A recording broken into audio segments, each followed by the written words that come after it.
Ya, shalom semua saudara yang ada di rumah. Biarlah damai Natal itu menyertai kita semua. Sebelum kita memulai firman Tuhan, lebih dulu mari kita berdoa. Tuhan Yesus, terima kasih untuk pagi hari ini, untuk hari yang cerah di mana kami bisa mendengarkan firman-Mu ya Tuhan. Kau tolong supaya apa yang kami dengar tidak berlalu begitu saja, tetapi itu menjadi kekuatan bagi kami ya Tuhan. Sehingga iman kami dapat bertumbuh ya Tuhan. Terima kasih ya Tuhan Yesus, Kau tolong pakai hamba-Mu dari segala keterbatasan yang dimilikinya, sehingga nama-Mu dapat dimuliakan di tempat atau dimanapun kami berada ya Tuhan Yesus. Biarlah Roh Kudus menyertai kami semua, dimanapun kami berada. Di dalam nama Yesus Kristus kami siap mendengarkan firman-Mu. Amin. Ya, sekali lagi selamat pagi dan shalom semuanya saudara. Hari ini menjelang akhir tahun, saya mau memberikan satu judul khotbah Rest in Peace. Ya. Istirahat di dalam kedamaian, gitu ya, atau mati di dalam kedamaian. Kira-kira seperti itu saudara. Rest in Peace biasanya tuh ada di nisan ya. Kalau orang meninggal di kuburan, kemudian di batu nisannya ada tulisan RIP, RIP, Rest in Peace, gitu ya. Nah, mengapa demikian? Karena gini loh, saudara. Ada orang yang meninggalnya memang karena sudah tua, gitu ya. Ada juga yang meninggalnya karena sakitan, gitu. Ada juga yang memang meninggalnya karena COVID-19, karena situasi seperti ini, ya. Ada juga yang meninggalnya tiba-tiba aja gitu ya, di pagi hari nggak bernafas lagi, kira-kira seperti itu. Banyak cara ya untuk meninggal gitu. Kemudian ada juga orang yang meninggal di pesawat gitu ya, karena serangan teroris mungkin, lalu ada bom meledak dan seterusnya saudara. Di dalam kekristenan kita seringkali menemukan hal ini. Yang terpenting adalah bukan bagaimana kita meninggal, bukan bagaimana caranya kita meninggal, tetapi dengan siapa kita meninggal setelah itu. Ya, almarhum Bapak Gembala seringkali sudah mendengungkan hal tersebut ya, semasa hidupnya saat itu. Ya saudara, yang terpenting adalah bagaimana setelah kita hidup saudara, dengan siapa kita hidup, bukan waktu bagaimana kita matinya saudara. Tetapi setelah itunya saudara, bersama siapa? Bersama siapa kita meninggalnya saudara. Nah, untuk itu kita semua saudara yang masih mendengarkan khotbah ini tentunya, kita semua yang masih bernafas di muka bumi ini, perlu belajar untuk hidup sesuai dengan kebenaran firman Tuhan. Hidup di dalam ketaatan. Sehingga suatu hari nanti kita bisa seperti satu tokoh Alkitab yang bernama Simeon, kita bisa meninggalkan dunia ini dengan damai, sejahtera. Rest in peace, saudara. Nah, untuk itu mari kita belajar dari tokoh Alkitab ini sehingga hidup kita tuh memiliki hidup yang berkualitas, saudara. Tahun depan walaupun semakin sulit ya, tetap kita memiliki hidup yang berkualitas di dalam Tuhan tentunya. Mari kita buka di dalam Lukas 2 ayat 25 sampai yang ke-35. Lukas 2 ayat 25 sampai yang ke-35. Saya akan bacakan ayat 25 lebih dulu. Adalah di Yerusalem seorang bernama Simeon. Dia seorang yang benar dan saleh, yang menantikan penghiburan bagi Israel. Roh Kudus ada di atasnya, dan kepadanya telah dinyatakan oleh Roh Kudus bahwa ia tidak akan mati sebelum ia melihat Mesias, yaitu dia yang diurapi Tuhan. Ia datang ke bait Allah oleh Roh Kudus. Ketika Yesus anak itu dibawa masuk oleh orang tuanya untuk melakukan kepadanya apa yang ditentukan hukum Taurat. Ia menyambut anak itu dan menatangnya sambil memuji Allah, katanya. Sekarang Tuhan, biarkanlah hamba-Mu ini pergi dalam damai sejahtera, sesuai dengan firman-Mu.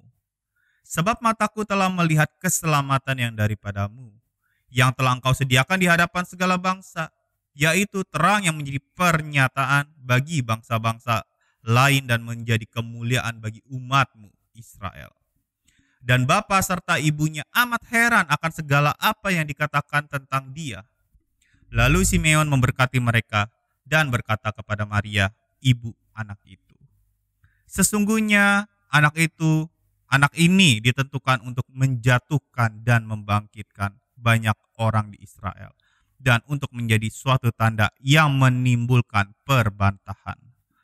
Dan suatu pedang akan menembus jiwamu sendiri supaya menjadi nyata pikiran hati banyak orang. Demikian firman Tuhan. Saudara, ini kisah tentang Simeon ya, salah satu tokoh Natal bisa dikatakan seperti itu ya. Yang tentu biasa dikaitkan dengan tokoh satu lagi yang bernama Hana ya. Tetapi kita khusus membahas Simeon kali ini, saudara. Siapa Simeon? Menurut tradisi di luar Alkitab, Simeon itu dikatakan seorang imam yang berusia kurang lebih 112 tahun. Tetapi tentu itu di luar Alkitab ya, saudara. Itu bicara tentang tradisi ya. Tetapi apakah di Alkitab ada datanya? Tentu tidak. Tidak disebutkan berapa usianya dan apa jabatannya, tidak disebutkan, saudara. Jika si Lukas, karena kan ini yang menulis Lukas ya, saudara. Jika Lukas tidak menyebut usianya ataupun apa jabatannya, tentu tidak begitu penting, saudara. Cuman kita bisa menganalisa bahwa usia Simeon ini ya sudah lanjut banget gitu ya. Udah tua banget gitu. Kenapa? Karena kan dia dinubuatkan untuk melihat Yesus Sang Juru Selamat, Mesias itu sendiri gitu. Sebelum dia meninggal, dan dia menanti itu di bait Allah tentunya. Jadi kemungkinan besar dia sudah sangat tua sekali. Nah, saudara, dari kehidupan Simeon, saudara, ada beberapa hal yang kita bisa pelajari sehingga hidup kita seperti hidup dia dan hidup kita menjadi hidup yang berkualitas. Yang pertama adalah hidup benar dan saleh. Di ayat 25 yang sudah dibaca tadi, Simeon adalah orang yang benar dan saleh dikatakan. Orang benar dan saleh. Saudara, benar, kata benar di sini dikaios di dalam bahasa Yunaninya, yang artinya orang yang lurus, bajik, menaati perintah Tuhan. Itu arti kata dikaios. Ya. Kalau tadi kan, kalau saya sudah sebutkan, umurnya nggak disebutin berapa, jabatannya nggak disebutin sebagai siapa atau apa. Ya, dugaannya memang imam karena kan di ayat akhir-akhir dia memberkati Yusuf dan Maria gitu kan ya, kemungkinan ya dia seorang pemimpin rohani di situ kan, ya imam gitu. Tetapi tetap tidak disebutkan. Berarti saudara, Lukas tidak mempermasalahkan, Lukas tidak menekankan siapa si Simeon ini sebagai jabatannya, saudara. Jadi tidak ditekankan jabatannya, tidak ditekankan berapa usianya, karena itu tidak begitu penting. Yang lebih penting adalah dia hidup benar dan hidup saleh, saudara. Hidup lurus, bajik, menaati perintah Tuhan. Di dalam tulisan Lukas ini, hal ini tuh lebih mengarah kepada keteladanan hidup sebenarnya. Ya, hidup benar tuh ngomongin tentang keteladanan, bukan hanya sekedar sok benar atau ya dia orang benar gitu. Bukan saja seperti itu, tapi memang ini bicara tentang keteladanan hidup. Bahkan Zakaria, suami dari Elizabeth ya, saudara ya, di kitab yang sama juga disebut mereka adalah orang-orang benar gitu ya. Mereka hidup benar gitu. Padahal mereka sedang mengalami situasi sulit. Apa itu? Mereka tidak memiliki anak yang dinanti-nantikan. Tidak. Karena mereka sudah tua, sudah lanjut usianya, tetapi mereka tidak memiliki anak, saudara. Sementara si Zakaria sendiri adalah seorang imam, Elizabeth keturunan imam besar Harun. Jadi bagi mereka itu masalah besar, saudara. Belum lagi bisik-bisik tetangga, belum lagi masalah dari keluarga, belum lagi dibilang aib dari keluarga, dan seterusnya, saudara. Itu yang mereka sedang alami. Tetapi firman Tuhan jelas mengatakan bahwa mereka berdua, Zakaria dan Elizabeth, hidup benar di mata Tuhan. Bahkan dikatakan, ditambahkan lagi, tidak ada cacat celah gitu, saudara. Itu Zakaria dan Elizabeth. Nah, saudara, di dalam kisah Simeon ini, kata benarnya itu sama dengan apa yang dipakai oleh firman Tuhan yang dipakai oleh Zakaria dan Elizabeth, saudara. Waktu mengatakan hidup benar, dikaios, saudara. Dan kata orang benar ini sering kali disandingkan dengan nabi-nabi. Jadi bukan sembarangan orang, saudara ya. Di kitab Matius 10 ayat 41 misalkan, dan Matius 13 ayat 17, dan masih banyak lagi lainnya. Orang benar itu selalu disandingkan dengan para nabi, saudara. Jadi kata hidup benar ini tidak selalu bisa diterapkan pada semua orang, ya. Karena mungkin orang Kristen yang berusaha hidup benar itu ya lebih sedikit jumlahnya. Dan dalam konteks ini ya Simeon salah satunya, Saudara. Oke, selain hidup benar, dia juga hidup saleh. Saleh di dalam bahasa Yunaninya itu ada eulabes. Eulabes itu bisa dikatakan adalah orang yang selalu berhati-hati dan teliti di dalam mengikuti peraturan masyarakat dan negara. Itu eulabes, Saudara. Nah, jadi bisa dikatakan orang yang benar dan saleh, hidup benar dan saleh di sini adalah orang yang menaati perintah Tuhan serta berhati-hati nih di dalam mengikuti aturan-aturan yang sudah ada, Saudara. Ya bicara tentang Taurat tentunya kalau konteks Simeon dalam hal ini ya. Jadi bukan saja dia itu Saudara, bukan sok benar, Saudara, tapi dia berusaha untuk hidup benar, berusaha untuk hidup saleh sehingga hidup dia menjadi teladan bagi orang-orang di sekelilingnya, Saudara. Karena hidup benar ini bicara tentang keteladanan hidup, bukan sok benar, bukan disangka benar atau rasanya benar, bukan, Saudara. Tapi memang dia berusaha untuk hidup benar dan saleh.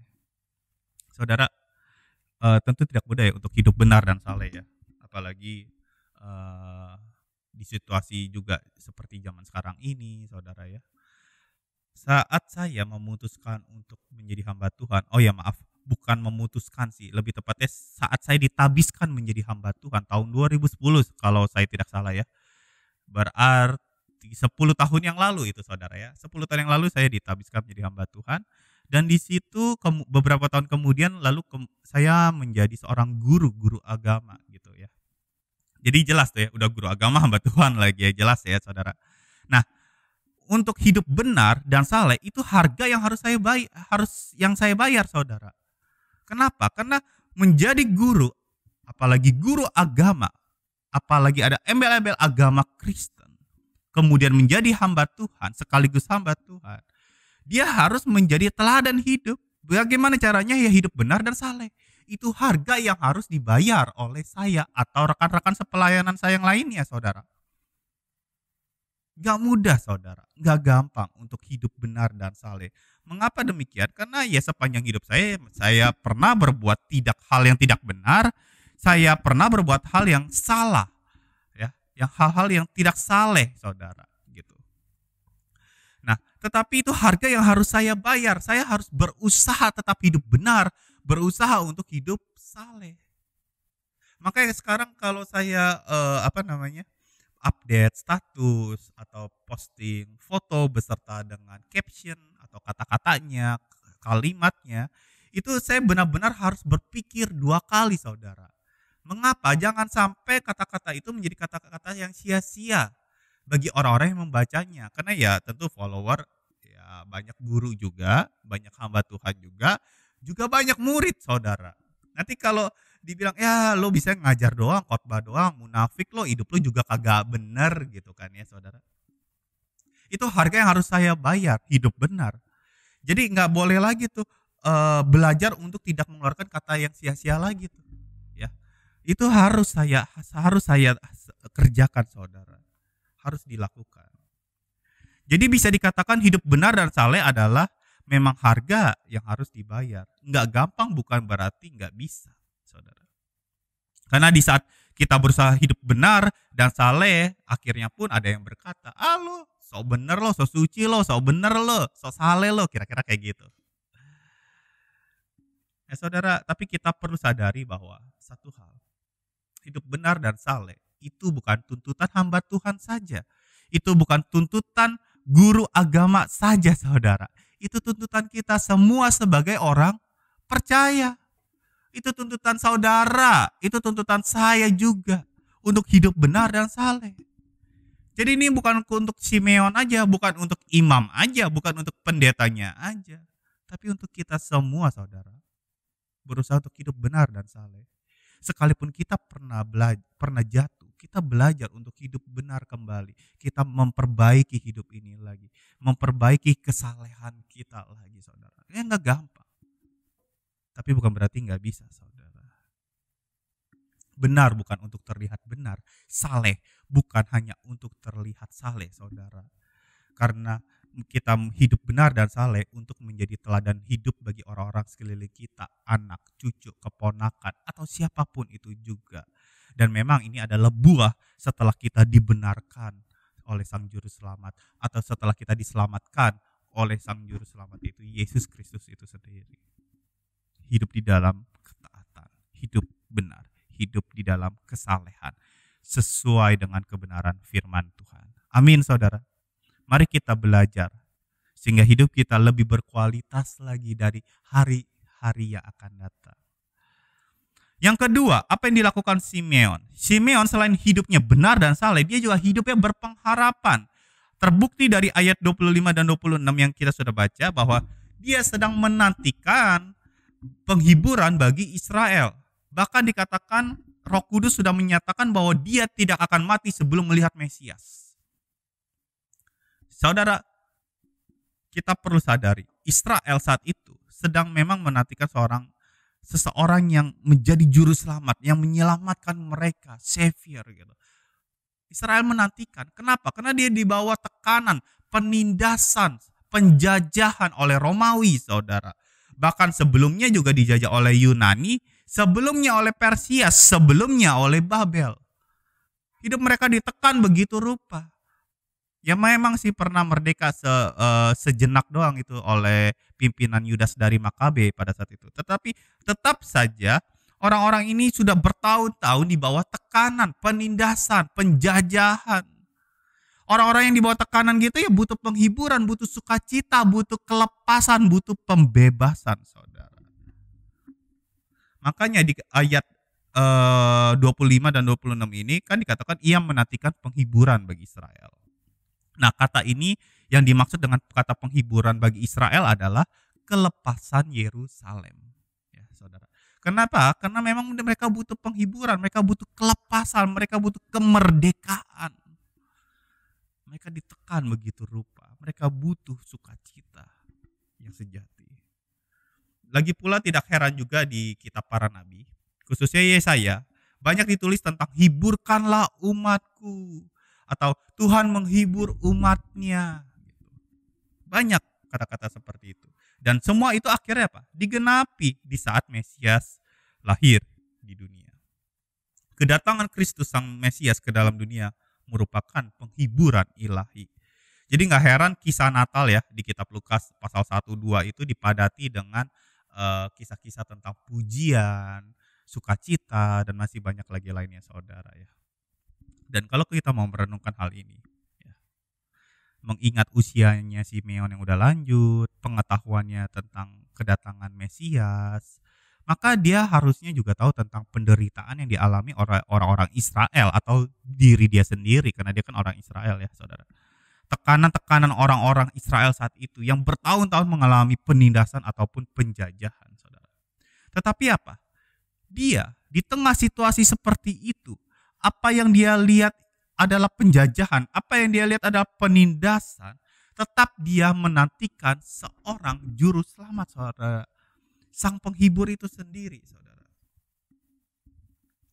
Dia masih menantikan, dia masih berharap, dia masih percaya walaupun ia melihat penjajahan, walaupun ia melihat penindasan. Karena memang pengharapan kepada pribadi yang benar membuat kita bergerak, membuat kita hidup, saudara.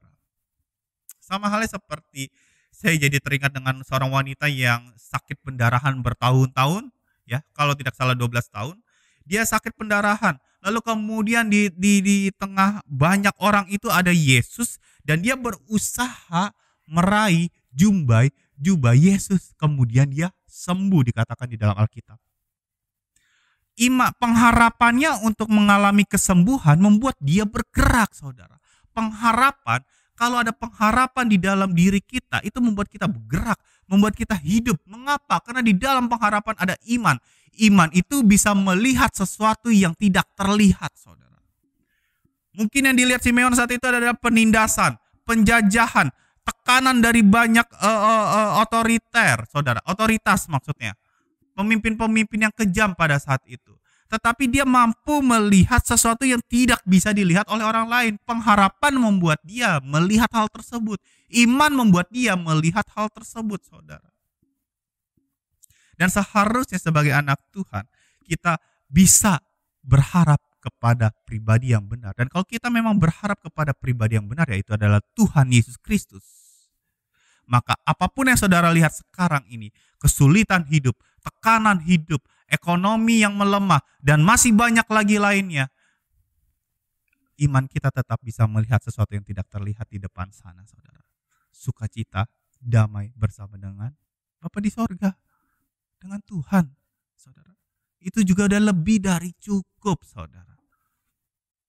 Kalau saudara suatu hari nanti juga dibuat berhasil oleh Tuhan, kemudian Tuhan yang memberkati usaha pekerjaan saudara, saudara perlu bersyukur.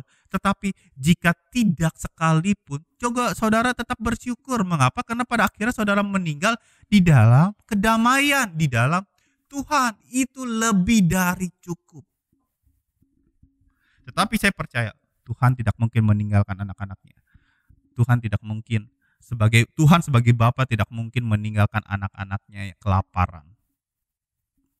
Tuhan pasti akan memberkati anak-anaknya secukupnya, tentunya sesuai dengan kemampuannya. Kalau kita memiliki relasi yang kuat, kita sadar akan hal ini dengan Bapa di sorga.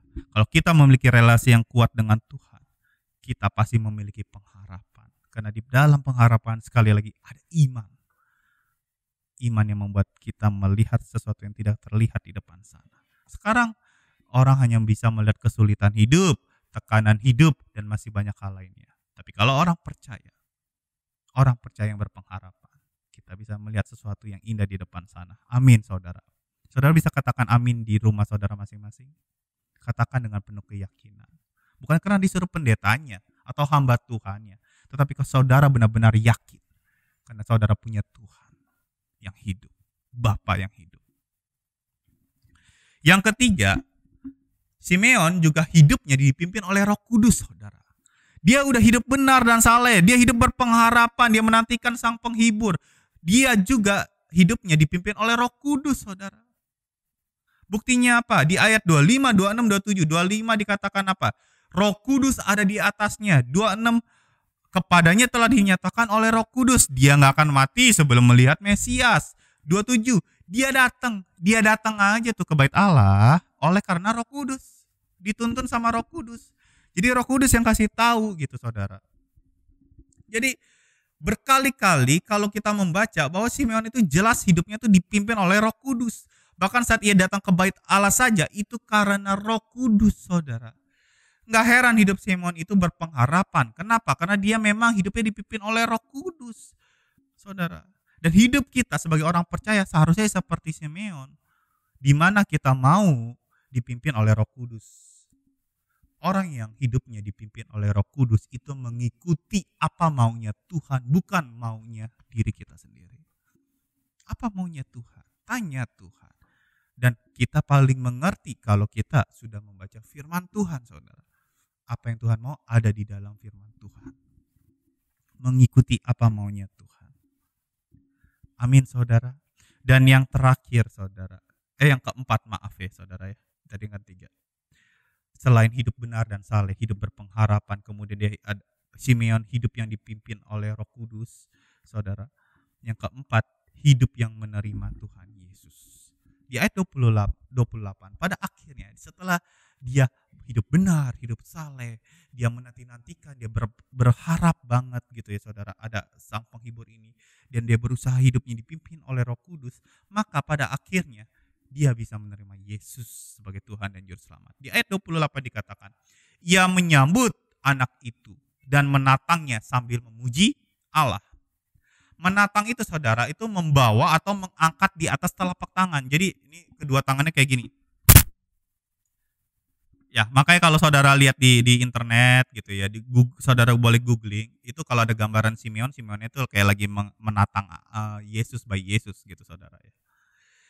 Dan di dalam teks Yunani ditulis, dan ia menerima dia di lengannya dan memuji Allah serta berkata. Jadi di ayat ini waktu kata menyambut itu sebenarnya kata menerima. Yesus dengan lengannya dan memuji Allah. Saudara, jadi Simeon itu tidak sedang mengambil bayi Yesus dari tangan kedua orang tuanya, yakni adalah Yusuf dan Maria. Bukan, dia tidak sedang mengambil, tetapi dia sedang menerima bayi Yesus. Dia nggak perlu usaha apapun, dia hanya perlu menerima bayi Yesus. Lalu kemudian ada kata memuji. Itu adalah tanda sukacita. Dan memang sukacita sejati datang atas kita di saat kita mau menerima Yesus sebagai Tuhan dan Juru Selamat. Bahkan lebih sukacita lagi jika kita mau mengajak orang lain untuk mengenalkan siapa Yesus itu. Saudara kita, pasangan kita mungkin, teman kita, sahabat kita, sepupu kita, atau siapapun itu yang masih belum percaya. Kenalkan dia kepada Yesus melalui hidup saudara. Kenalkan dia kepada Yesus saudara. Karena dia hanyalah satu-satunya sang juru selamat itu sendiri. Di sini jelas sekali waktu Simeon menyambut Yesus, menerima Yesus, dia menatangnya, kemudian dia memuji. Ada sukacita, ada damai waktu kita menerima Yesus sebagai Tuhan dan juru selamat. Karena kita percaya bahwa Tuhan akan memelihara hidup kita. Bapa di sorga yang akan memelihara hidup kita. Amin saudara. Dan yang terakhir, hidup selaras dengan rencana Tuhan. Di ayat 29 dan 30 dikatakan demikian. Sekarang Tuhan, biarkanlah hamba-Mu ini pergi di dalam damai sejahtera, sesuai dengan firman-Mu. Sebab mataku telah melihat keselamatan yang daripadamu. Saudara, ungkapan di ayat itu merupakan respon Simeon sesudah dia menyaksikan bagaimana rencana Tuhan sudah digenapi di dalam hidupnya. Simeon sadar bahwa waktu kematiannya itu telah tiba, makanya dia berkata seperti itu. Permohonannya itu bukan didasarkan kepada penderitaannya, kekecewaannya, kegagalannya, atau bahkan penyakit yang serius, saudara. Bukan, saudara. Bagi Simeon, akhir hidup yang sungguh-sungguh di dalam damai sejahtera adalah tatkala rencana Tuhan sudah digenapi di dalam hidupnya dan hidup kita, saudara. Untuk itu, saudara, mari kita hidup sesuai dengan rencana Tuhan. Yang paling mengerti rencana Tuhan di dalam hidup saudara adalah Tuhan itu sendiri. Mari ambil waktu, introspeksi saudara, review kembali tentang kehidupan kita di tahun 2020 ini. Udah belum kita sejalan dengan rencana Tuhan? Udah belum kita selaras dengan rencana Tuhan?